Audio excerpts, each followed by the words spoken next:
Você abre a sua Bíblia em Apocalipse, no capítulo 5, solta a tela aí, Mateus, e é o Natal do Cordeiro, né? Essa última canção vai servir de mote para a mensagem desta noite, uma reflexão que eu quero fazer sobre essa temática, o Natal do Cordeiro. E talvez você esteja ansioso para saber o que vem por aí. Apocalipse capítulo 5. Obrigado, porque você já está abrindo a sua Bíblia e vamos estudar a palavra de Deus. Sem sombra de dúvidas, amados, o livro de Apocalipse é um dos livros mais especiais de toda a Bíblia. Paradoxalmente, é o livro que tem um nome chamado, que significa revelação. Deveria ser o livro mais fácil, porque o próprio nome já diz, é revelação. Mas é um dos livros mais complexos de interpretação. Vai entender, né? Por quê? Porque é coisa do homem, amados. Não é Deus não fez nada complicado. É o homem que atrapalha. O ano que vem eu vou dar aula em Apocalipse para pastores de vários lugares. E já estou me preparando para isso. E alguns meus amigos que seguem as correntes mais diversas de interpretação estão no meu pé dizendo qual é a corrente que eu vou seguir. Eu vou seguir a Bíblia. Então nós vamos ler o texto, explicar o texto, estruturar o texto. Eu não quero ser chato, mas Apocalipse é dividido em algumas seções. Capítulo 1, versos de 1 a 3 é a abertura do livro. E o livro já diz de cara o que ele é. Revelação de Jesus. Qual é o personagem principal do livro de Apocalipse? Jesus. Se você conhece a Jesus, você vai entender Apocalipse. Depois vem as cartas das igrejas, ou às igrejas. Jesus se apresenta às igrejas, 7 igrejas, 7 cartas, 7 pastores, e vai até o capítulo 3. O capítulo 4 e 5 sai da terra e vai para o céu, que diz uma porta aberta no céu. É o princípio dos mistérios, da revelação de Deus na história da humanidade. O livro que está aqui, que nós vamos estar lendo, é o livro da história do mundo. Algo que Deus tem acesso e facilitou o acesso a Jesus, e ele já sabe do que vai acontecer. Eu não sei se você já sabe disso, mas Jesus já sabe do que vai acontecer no mundo. Tá ok? Então, não é uma novidade. E depois nós temos do capítulo 6 até 8, os 7 selos, que são os sinais revelados. Depois de 8 a 11, as 7 trombetas. Eu coloquei aqui avisos dados, mas se eu fosse dar um título seria quem avisa, amigo é. As 7 trombetas, 7 selos, 7 trombetas. Depois o livro tem um interlúdio, 12 a 14, que fala sobre o drama da redenção. Só que a redenção de Deus está embutido o juízo previsto. Então, eu não sei se você vai gostar de saber, mas na história da redenção, o juízo de Deus está embutido. Porque na história da redenção, teremos a salvação de uns e a perdição de muitos. Ai, hein? Porque a porta estreita que conduz ao céu, poucos vão passar por ela. É a porta estreita que dá o caminho estreito que dá na porta estreita. E o caminho largo que dá na porta larga, muitos se perderão nela. Então, para falar de redenção, a gente tem que falar em salvação para uns, poucos, e a perdição de muitos. Diga misericórdia, Senhor. Salve os meus parentes, né? Salve a minha casa. Salve pessoas aqui neste lugar. Capítulos 15 a 16 tem um juízo propriamente dito. É a parte proibida para menores do livro de Apocalipse. Os capítulos 15 a 16. 17 a 19 é a queda do sistema babilônico. E aí você precisa ler para entender que o sistema babilônico não é uma cidade, o sistema babilônico é uma ideologia, é a ideologia do homem, é o princípio de Nimrod, o fundador da grande Babilônia. Eu queria ter tempo para conversar com você sobre o sistema babilônico, mas não vai dar.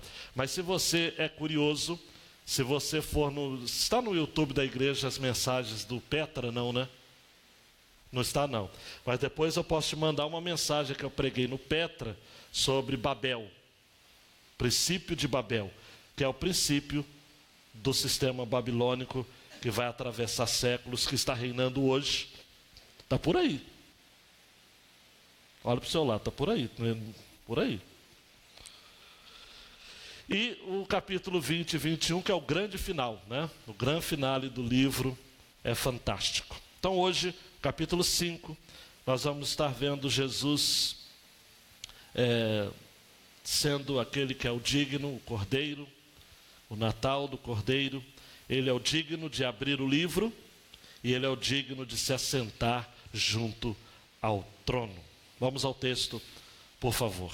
No lado direito de quem estava sentado no trono, vi um livro escrito por dentro e por fora, bem selado com 7 selos. Vi também um anjo forte, clamando em alta voz: quem é digno de abrir o livro e de romper seus selos? Mas no céu não havia ninguém, nem na terra, nem debaixo da terra, que pudesse abrir o livro ou olhar para ele. Eu chorava muito, pois ninguém fora achado digno de abrir o livro nem de olhar para ele. Então um dos anciãos me disse: não chores, pois o leão da tribo de Judá, a raiz de Davi, venceu para abrir o livro e romper os 7 selos. Nisso vi em pé entre o trono e os 4 seres viventes, no meio dos anciãos, um cordeiro que parecia estar morto e tinha 7 chifres e 7 olhos, que são os 7 Espíritos de Deus enviados por toda a terra. Ele veio e pegou o livro da mão direita de quem estava sentado no trono. Logo que pegou o livro, os 4 seres viventes e os 24 anciãos prostraram-se diante do Cordeiro, tendo cada um deles uma harpa e taças de ouro, cheias de incenso, que são as orações dos santos. E cantavam um cântico novo, dizendo: tu és digno de tomar o livro e de abrir seus selos, porque foste morto e com teu sangue compraste para Deus homens de toda tribo, língua, povo e nação. E os constituíste reino e sacerdotes para nosso Deus, e assim reinarão sobre a terra. Então olhei e também ouvi a voz de muitos anjos ao redor do trono e dos seres viventes e dos anciãos, cujo número era de milhares, de milhares, de milhões de milhões. Eles proclamavam em alta voz: o Cordeiro que foi morto é digno de receber o poder, a riqueza, a sabedoria, a força, a honra, a glória e o louvor. Também ouvi todas as criaturas que estão no céu, na terra, debaixo da terra, no mar e tudo que neles existem, dizerem: ao que está sentado no trono e ao Cordeiro seja o louvor, a honra e a glória e o domínio pelos séculos dos séculos. E os 4 seres viventes diziam: amém. E os anciãos também se prostraram e adoraram. Deus, abra a nossa mente, revela Jesus mais uma vez, Espírito Santo, em nosso meio, nesta noite tão especial. Louvamos, Cordeiro de Deus, que tira o pecado do mundo. Exaltamos-te, ó Jesus, em seu Natal sublime, em o nome do Senhor Jesus, seu nome mesmo, o nome que é sobre todo nome. Amém e amém. Dê um clique aí, por favor, Mateus. A grande ideia desta passagem é: no Natal celebramos a Jesus, o Cordeiro de Deus, que nasceu para morrer em nosso lugar. Podemos dizer juntos? Vamos lá? No Natal celebramos a Jesus, o Cordeiro de Deus, que nasceu para morrer em nosso lugar. Amados e amadas, é fato de que toda a história nasceu ou começa com Deus, está sob o controle de Deus e terminará segundo a vontade de Deus. Não haverá um tempo sequer, amados, que os poderosos deste mundo determinarão os rumos da história. Não são os historiadores que decifram os mistérios da história, não são os filósofos que interpretam os segredos da história, muito menos os futurólogos que retiram o véu da história.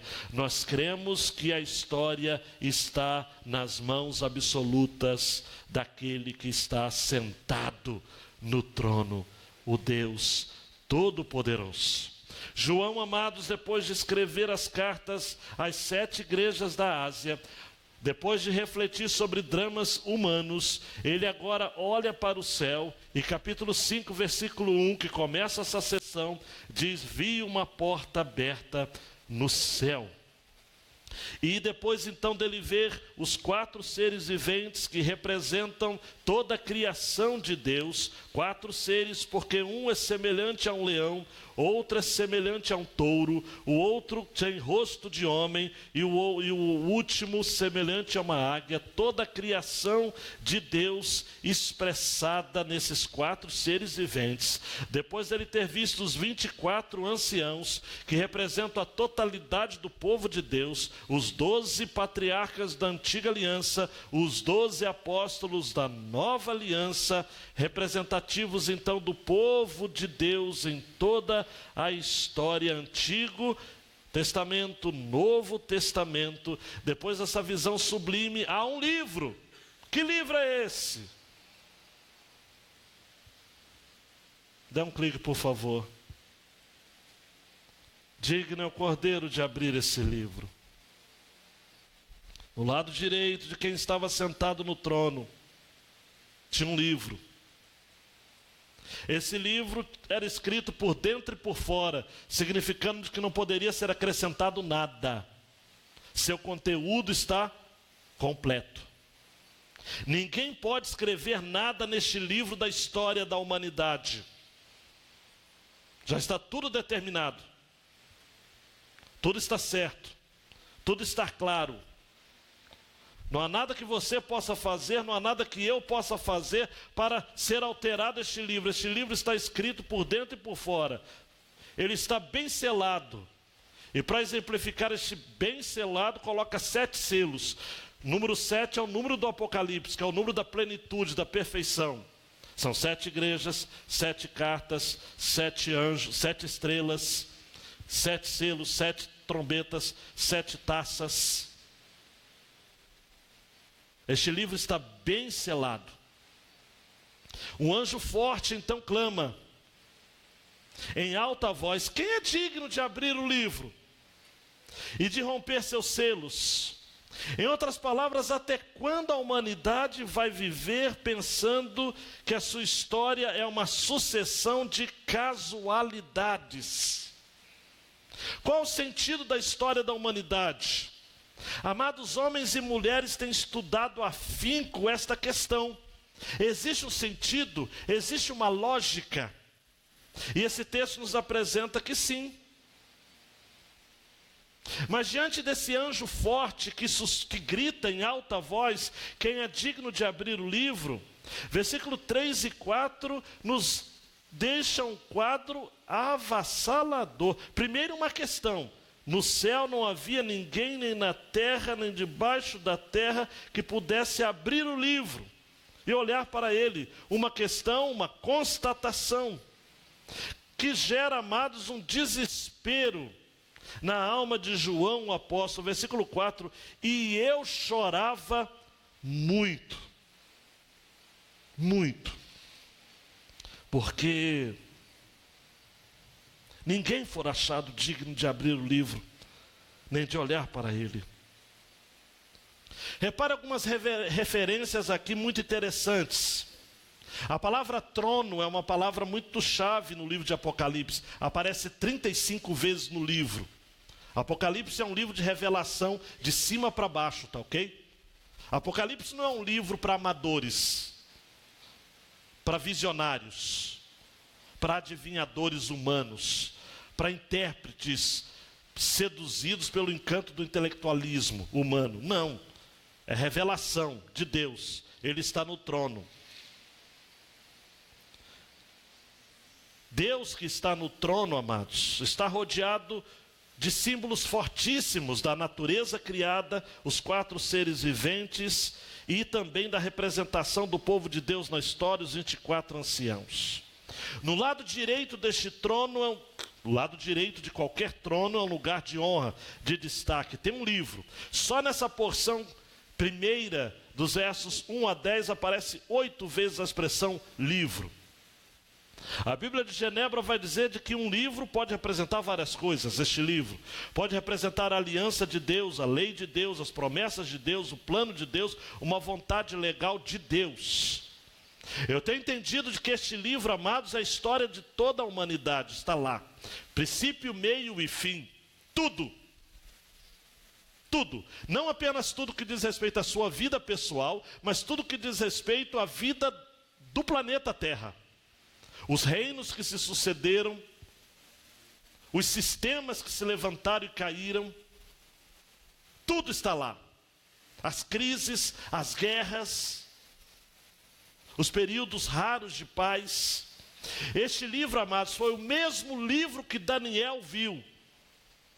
No capítulo 12, versículo 4. Só que, para Daniel, Deus falou com ele: encerra estas palavras e sela este livro até o fim do tempo. Muitos correrão de uma parte para outra e o conhecimento se multiplicará. Daniel teve acesso, mas Deus mandou: sela. Sela. Vai chegar um tempo em que muitos correrão de uma parte para outra. O conhecimento se multiplicará. E aí o que está selado será revelado. Mas João fica num espasmo, amado, de desespero. Eu olho para esse texto aqui e eu chorava muito, dá vontade de chorar também. Ele se esvai em lágrimas. Lágrimas de lamento, lágrimas de dor.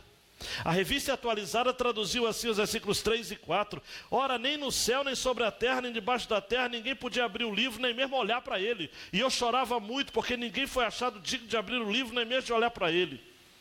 Nisto, amados, nisto, amadas, no versículo 5, um dos anciãos me disse: não chores, pois o leão da tribo de Judá, a raiz de Davi, venceu para abrir o livro e romper os 7 selos.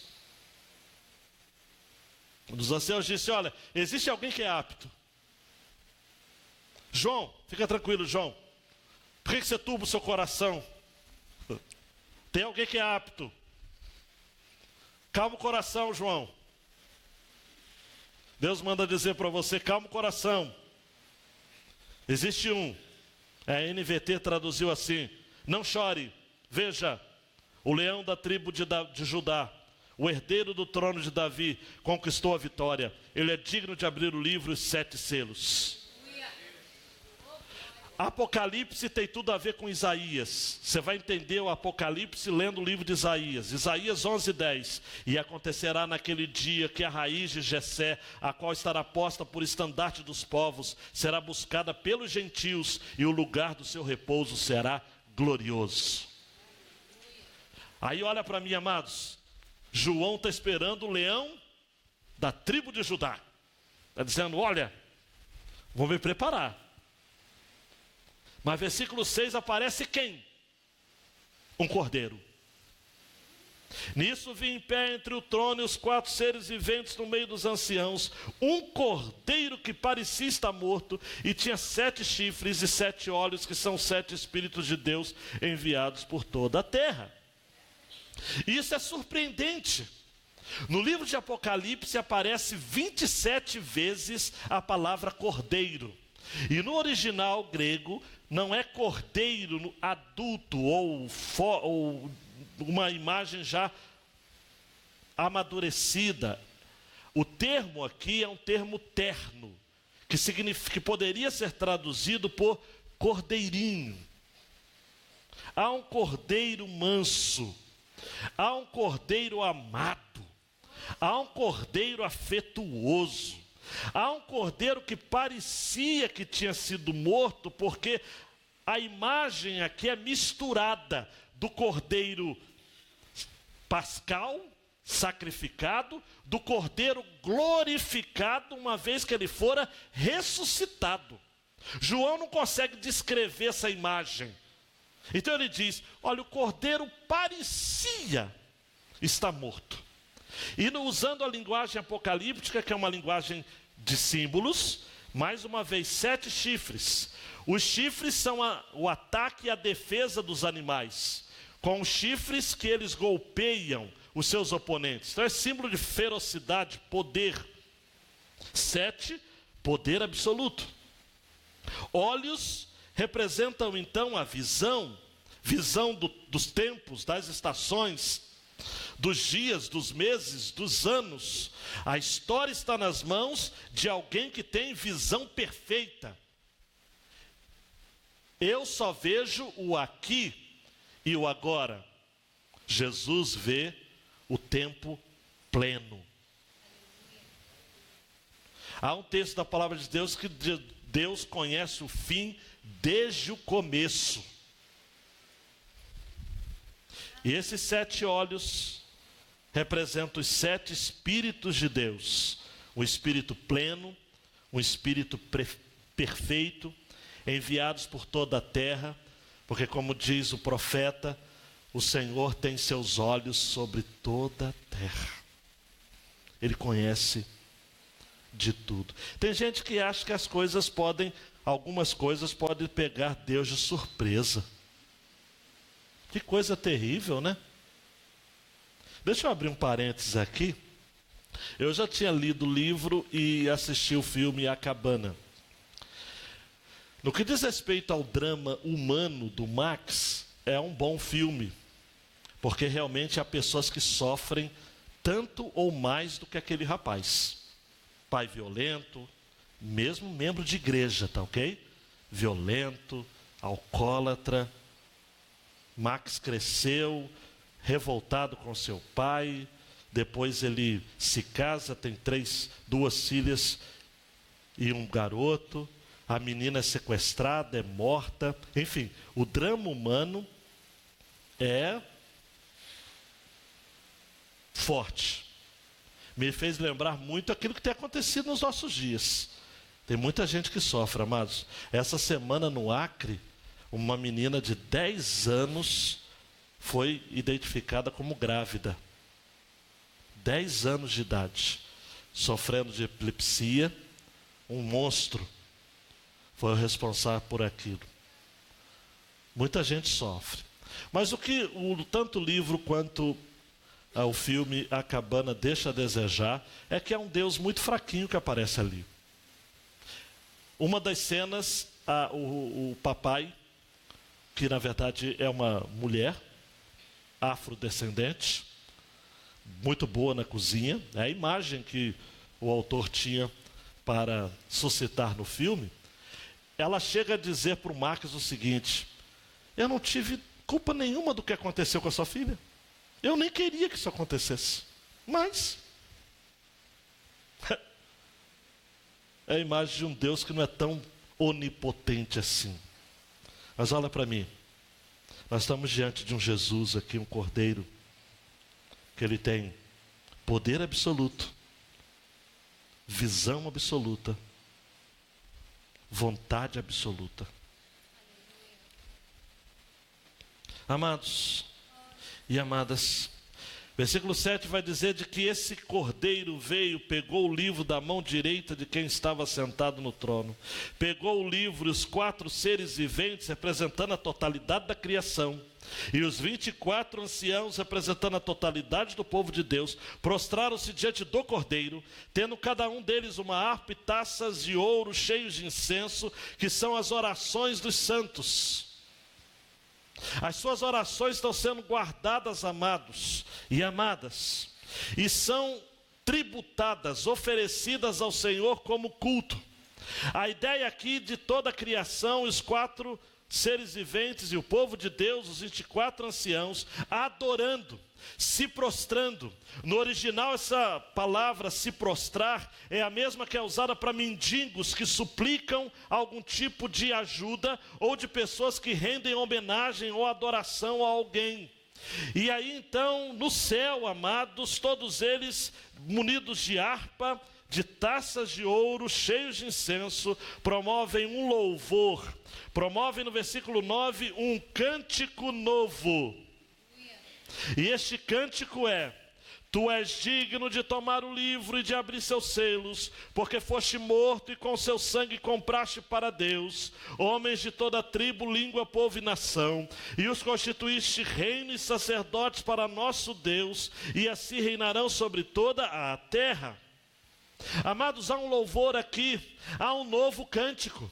Mas novo cântico aqui não significa um novo cântico recém-criado ou recém-composto, mas um cântico antigo que é renovado, que é remodelado, que é rearranjado. A ideia aqui de novo, não é novo, amados, no que diz respeito ao tempo, é novo no que diz respeito à qualidade. É a mesma palavra para o Salmo, por Isaías 42:10, cantai ao Senhor um cântico novo. E outros salmos também que vou apresentar sobre cantar cântico novo. Olha para mim, não se preocupe se você não consegue compor canções novas. Cante as canções antigas como se fossem novas para você. Este é o sentido. Eis que faço novas todas as coisas, diz o Senhor. Este cântico representava, amados, este cordeiro que é digno de receber o livro, de abrir os 7 selos, este cordeiro que foi morto e com o seu sangue comprou para Deus homens de toda tribo, língua, povo e nação, mas não apenas com o seu sangue, mas também com o seu sacrifício. Eu não quero ser chato, mas só um detalhezinho. A nossa salvação não veio apenas pelo sangue de Jesus. Ih, meu Deus, agora o pessoal vai sair daqui em crise. Foi pelo sangue através da sua morte. Porque senão, um alfinete no dedinho de Jesus, fazendo cair uma gota de sangue, John Bunyan disse, uma gota de sangue seria suficiente. Sim, mas no plano eterno de Deus, não bastava derramar o sangue, ele tinha que entregar também a sua vida. É igual os Vingadores lá, o Thanos, uma alma por uma alma. Bernardo, agora você acordou, né? Uma vida por muitas vidas. Essa é a ideia. Por isso que o cântico diz: porque foste morto e com teu sangue compraste para Deus. O sangue é a moeda. Por isso que nos rituais da magia há sempre oferendas de sangue, ou que envolvem sangue. É uma imitação do sacrifício de Cristo. Imitação barata, mas é uma imitação.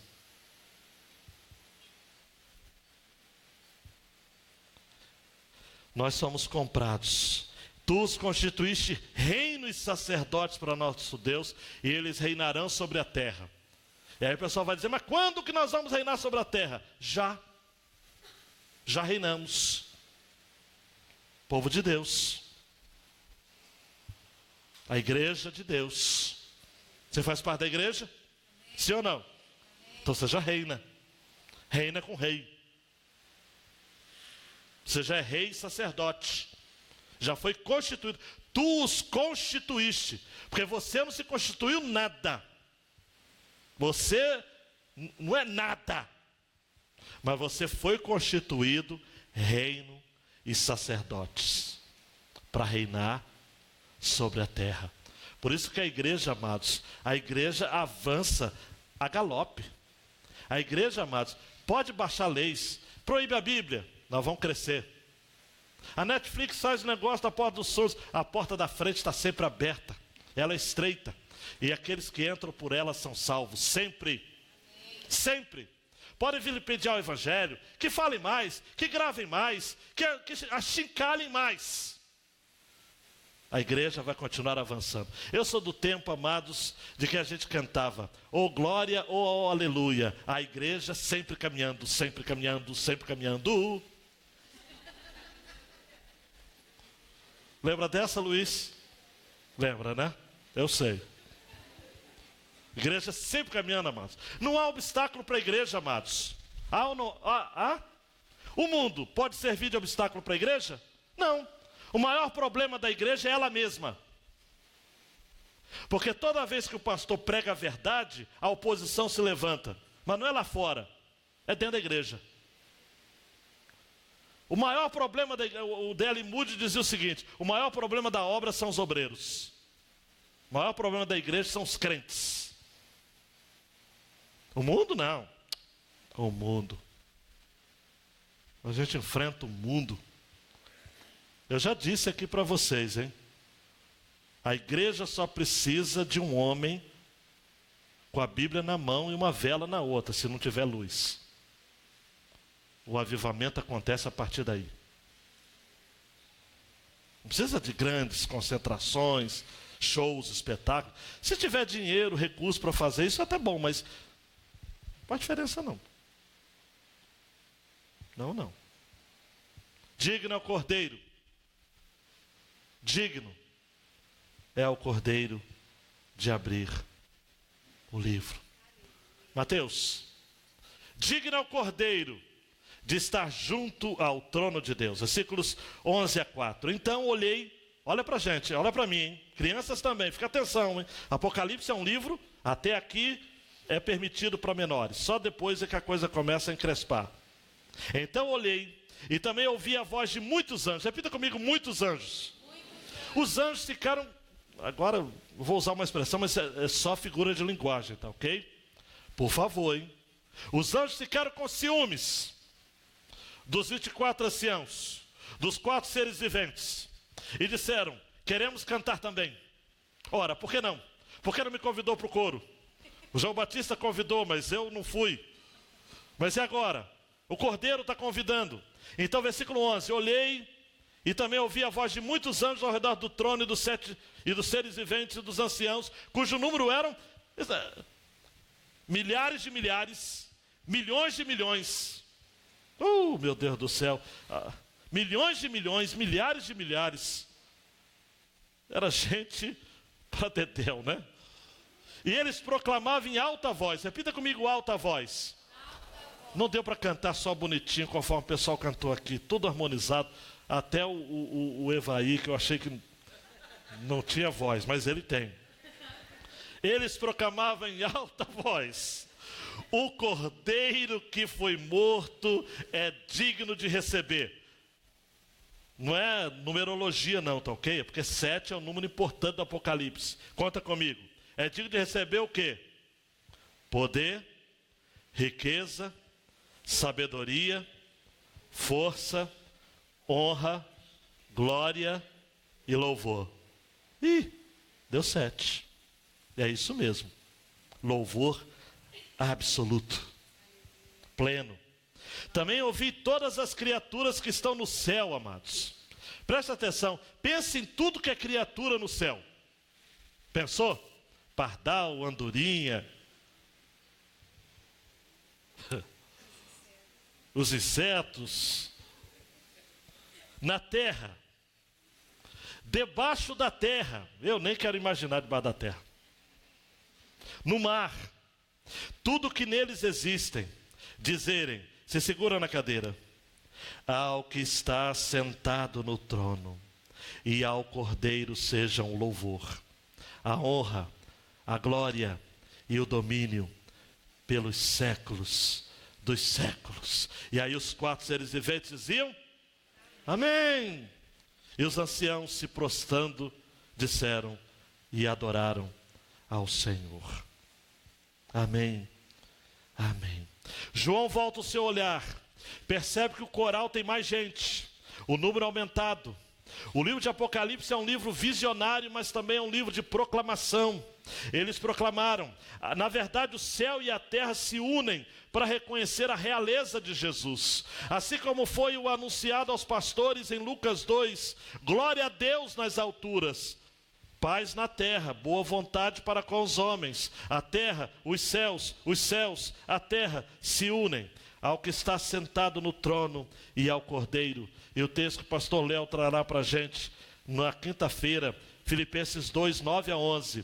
Por isso também Deus o exaltou soberanamente e lhe deu o nome que é sobre todo nome, para que ao nome de Jesus se dobre todo o joelho dos que estão nos céus e na terra e debaixo da terra, e toda língua confesse que Jesus Cristo é o Senhor, para a glória de Deus Pai.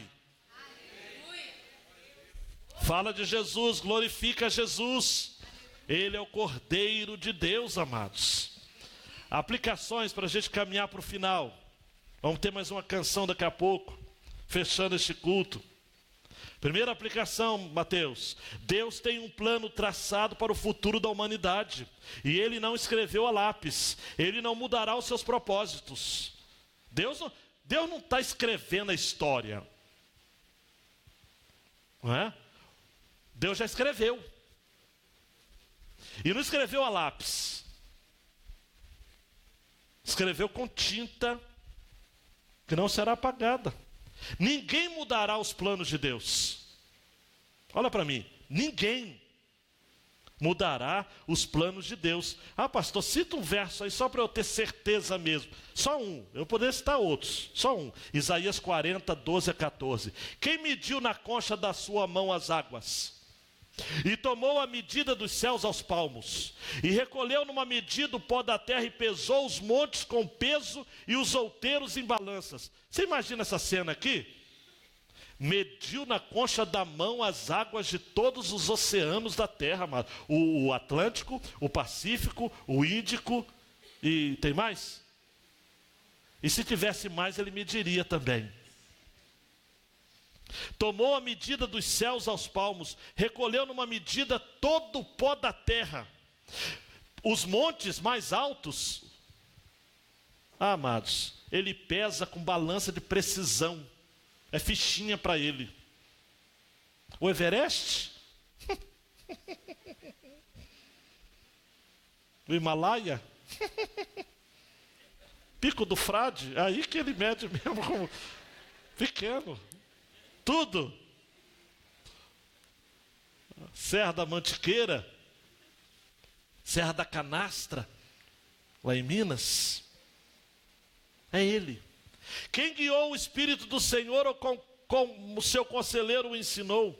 Com quem tomou ele conselho que lhe desse entendimento e lhe ensinasse o caminho do juízo? E lhe ensinasse conhecimento e lhe mostrasse o caminho do entendimento? São perguntas, não é? Perguntas retóricas. O que é pergunta retórica? É pergunta que justifica uma resposta só. E a resposta é: ninguém. Ninguém. Deus tem um plano, amados. Preste atenção. Deus tem um plano. Ele não muda. Não muda. Deus é soberano. É melhor você aceitar isso, tá ok? Quanto mais cedo você aceitar isso, é melhor. Porque vai ficar lutando com Deus, você sempre perde. Sempre vai perder. Outra aplicação. Foi anunciado um leão, só que veio um cordeiro. A excelência, preste atenção aqui nessa frase, nessa relação entre força e ternura, vigor e singeleza, agressividade e suavidade. E aí, amados, eu vibro, hein? Eu até posso dar um glória depois. Deus não é dos extremos. Tem crente que é dos extremos. Meu Deus do céu, hein? Ou é no extremo ou no outro. Tem reformado que é dos extremos também. Como tem reformado chato nesse mundo. Tem pentecostal também que é do extremo. Tem pentecostal também que só a misericórdia do Pai. Extremado. Se eu for falar de política, então, meu Deus do céu, os extremos. Mas Jesus não. Ele é leão e cordeiro. Ele é forte e terno.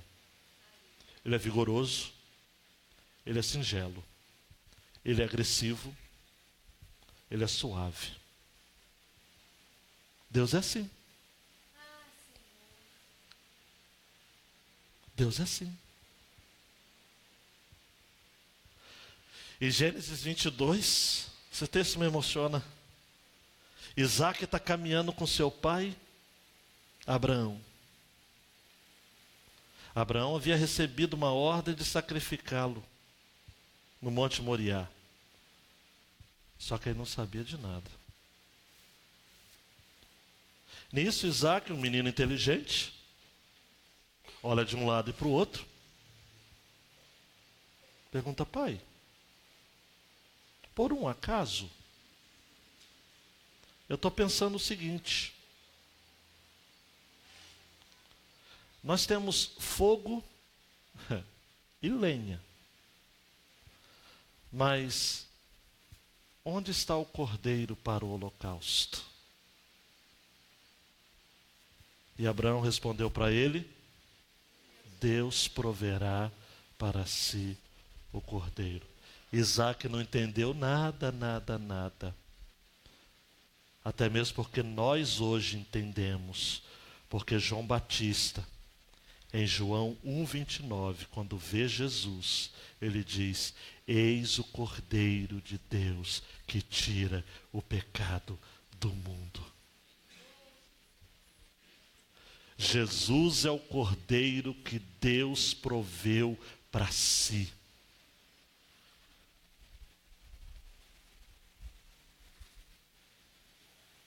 Isaac, sem saber, levantou a bola para Abraão matar no peito, sair jogando e passar a bola mais tarde, como um lançamento de profundidade, para que João dissesse: o Cordeiro é Jesus. Ele é o leão, mas é um cordeiro. Amados e amadas, outra aplicação diz assim: diante de Jesus não se pode permanecer impassível. Nós temos de adorá-lo. Nesse Natal, adore a Jesus sem reservas no coração. Não se esqueça do Cordeiro. Paulo vai dizer a Timóteo, na primeira carta, capítulo 1, versículo 17: ao Rei dos séculos, imortal e invisível, ao único Deus sábio, seja honra e glória para todos sempre. Amém. Mas antes, Paulo disse no verso 15: Cristo Jesus veio ao mundo para salvar os pecadores, dos quais eu sou o principal. Por isso alcancei misericórdia, para que em mim, que sou o principal, Jesus Cristo mostrasse toda a sua longanimidade. Diante da mesa do Natal, não importa se vai ter um Chester, 2 Chester, 3 Chesters. Não importa se vai ter aquele franguinho. Não importa se vai ter pouca carne por conta da situação. Não importa se vai ter um suco, ou um refrigerante, ou água. Não importa se a sua casa é pobre, ou se a sua casa é bem constituída. Em seu coração precisa haver o reconhecimento. Você só merece estar vivo, porque um dia Jesus morreu por você, mesmo sendo, ou ainda que você fosse, um miserável pecador. O Natal é o reconhecimento, Tim Keller vai dizer isso. O Natal é o reconhecimento de que todos nós precisamos de um Redentor. Todos nós. Mais um clique: a autoridade de Jesus ultrapassa os limites do tempo, lugar ou influência. Ele é eterno. Morreu antes da fundação do mundo. Garantiu nossa salvação na eternidade. O Cordeiro foi morto, amados, lá atrás. Ah, pastor, mas que coisa incrível é 1 Pedro 1, 18 a 20. Sabendo que não foi com coisas corruptíveis como prata ou ouro, que fostes resgatados da vossa vã maneira de viver, que por tradição recebestes dos vossos pais, mas com o precioso sangue de Cristo, como de um cordeiro imaculado e incontaminado, o qual na verdade em outro tempo foi conhecido, ainda antes da fundação do mundo, mas manifestado nesses últimos tempos por amor de vós. O Cordeiro de Deus, amados, milagrosamente foi morto antes da fundação do mundo. A salvação veio antes do Salvador. A história da redenção nasce na eternidade, naquilo que nós teólogos chamamos de aliança da redenção. Antes da aliança das obras. Antes da aliança da graça. Amados, a história da redenção foi um conselho secreto entre a Trindade, em que foi harmonizado e decidido ali qual seria o papel de cada pessoa da Trindade na nossa redenção. Me permitam, mais uma vez, eu estou fazendo uso de um recurso de linguagem. Deus Pai disse: eu elejo, eu vou fazer a lista dos que haverão de ser salvos. Todo mundo aplaudiu. O Filho falou: vou morrer por eles. A redenção, deixa comigo. Chá comigo. Todo mundo. E o Espírito Santo diz: eu selo. Deixa comigo. Vou mantê-los perseverando até o fim. Conselho da Trindade. É a aliança da redenção. Aí o Natal, o que é? O Natal nada mais é, amados, do que a encarnação. Esse plano que entra na história, porque já havia muito tempo. Já existia muito tempo. Só que ainda não era temporal. Não era cronológico. Veio Jesus, então, nascido de mulher, para tornar-se carne e habitar entre nós. Então o Natal, amados, faz parte da história da redenção. E a gente precisa considerar o Natal assim. O Natal não é o centro da redenção. A cruz é. O Natal faz parte. Mas na verdade não é o começo. O Natal... Não clique, Mateus, para ficar mais claro ainda, mais didático ainda. A obra de Cristo começou bem antes do Natal, na eternidade. Foi concretizada na cruz. Celebremos o Natal tendo como parte e não fim da história maior. Aí merece uma reflexão séria e prolongada, né? O Natal não é o início. Foi bem antes do Natal. Daí o R. Wisby vai fazer um alerta no seu comentário, né? Ele vai dizer o seguinte: certos poemas e hinos cristãos desentronizam o Salvador, porque enfatizam demais a sua vida aqui na terra. Você já deve ter ouvido poemas e cânticos, por exemplo, o dócil carpinteiro, o mestre humilde. Ele não quis dizer, mas Jesus, o maior psicólogo que existe, o maior líder que existe, mas não exalta o Senhor ressurreto. Não adoramos um bebê na manjedoura, nem um corpo na cruz, gente. Nós adoramos o Cordeiro de Deus que está vivo e reinando no meio de tudo no céu. A manjedoura aqui que teve, bonito, e o casal tirando foto, e um Jesus sorridente, parabéns pelo Jesus aqui na peça. O Jesus estava todo prosa, ele estava se sentindo. Mas Jesus, amados, é o personagem principal, não é a manjedoura. A cruz tem que estar vazia. Nós precisamos adorar o Cordeiro de Deus que está vivo e reinando no meio de todo este caos. Digno é o Cordeiro. Eu quero terminar com uma história, talvez você já tenha ouvido falar. É chamada A Trégua no Natal. Em dezembro de 1914, em meio à Primeira Grande Guerra, Soldados estavam de ambos os lados das trincheiras. Soldados britânicos e soldados alemães. De repente, não se sabe como começou, alguém de um dos lados, não consegui capturar ou ver registros de quem começou, tomou a iniciativa de cantar uma canção natalina.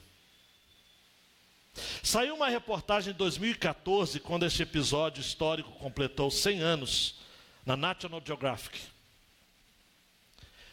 E lá o registro está assim: dezembro de 1914, com trincheiras na batalha da Bélgica e da França, soldados disparavam através de uma terra de ninguém.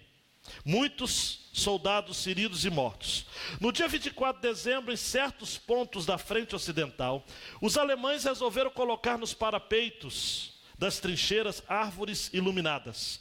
E os aliados britânicos juntaram-se a eles uma paz improvisada, a trégua de Natal da Primeira Guerra.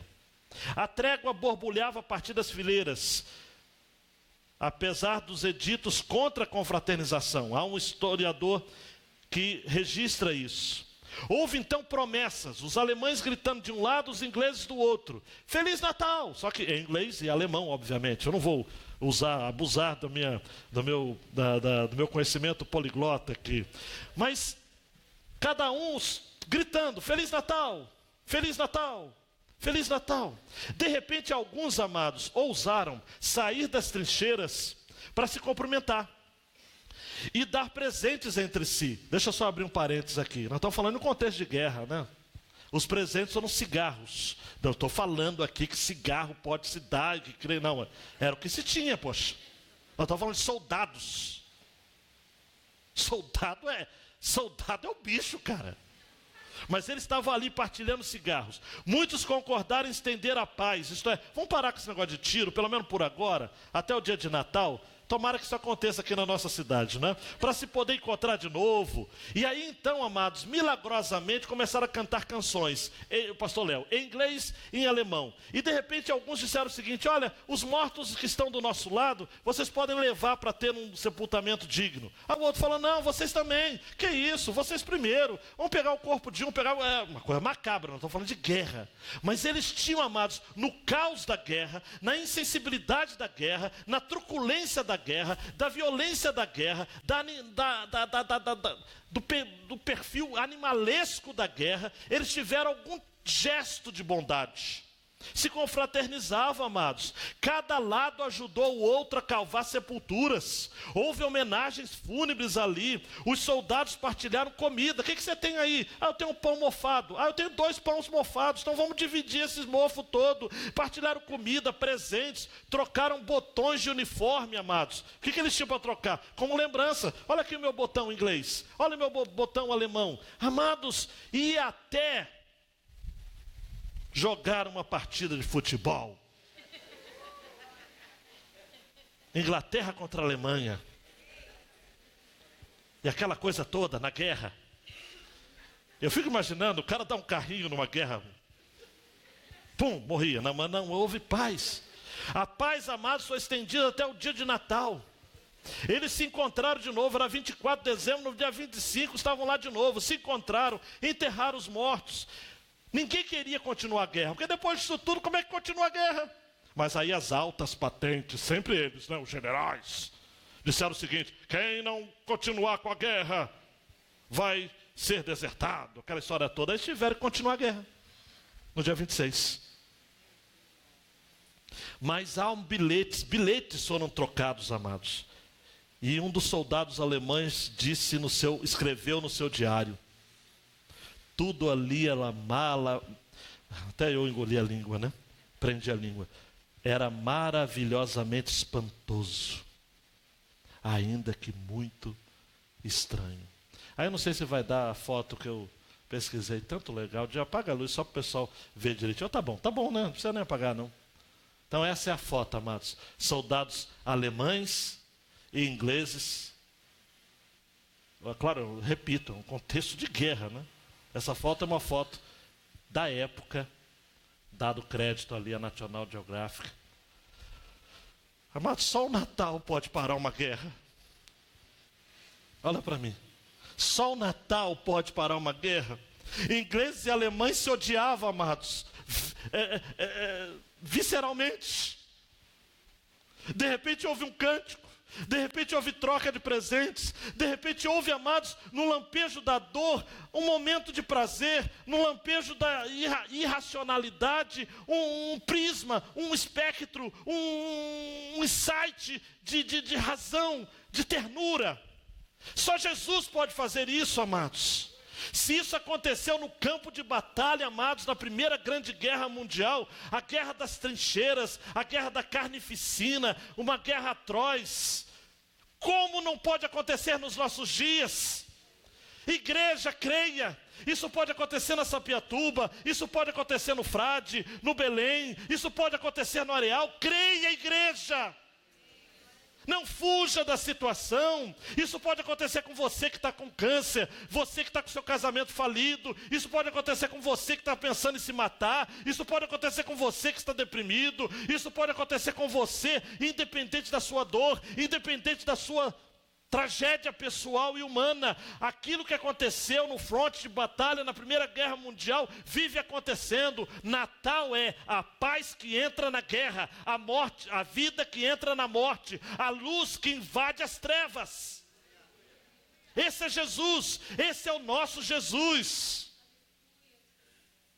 Creia sim. Ou volta para casa, ou desista de vez.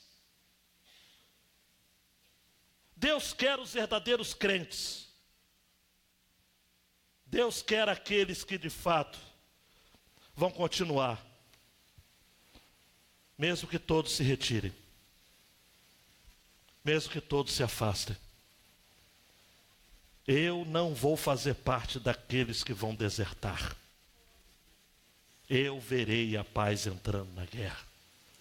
Porque um dos títulos do meu Jesus, segundo Isaías 9:6, ele é o príncipe da paz.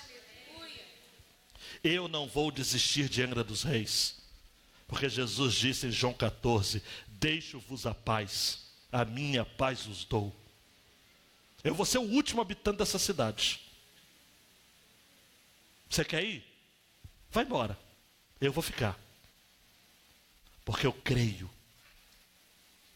que ainda temos muito o que fazer nessa cidade para expandir o Evangelho em cada canto, em cada lar, em cada viela, em cada morro. Jesus, Ele é o Cordeiro de Deus.